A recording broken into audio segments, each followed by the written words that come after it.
नमस्कार बंधुगण सोर करुन से दिन के जेनथिरे कहा जाइतिला 3100 टका क्विंटाल किछि कंडीशन नाही किछि फाइन नाही सीधा भोट दियो आरु 3100 टका क्विंटाल प्रति पाओ बोली करी कहिथिला हमर बीजेपी सरकार। वेल स्वागत 2026 के ओडिशा सरकार तार कथा नहीं रखी करी मुह मोड़ी चाषीर नु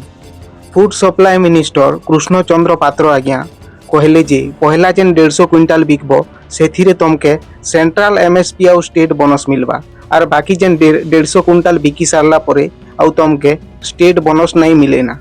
खाली सेंट्रल एमएसपी मिलवा। इटा केनता कथा जेते बेले सरकार सेंट्रल एमएसपी बढ़े थिला सेते बेले सारा भारत रो चाषी माने खुशी हेतिले जे आमके आमर दाम मिलला बोली करी हेले ओडिशा ने काना हेछि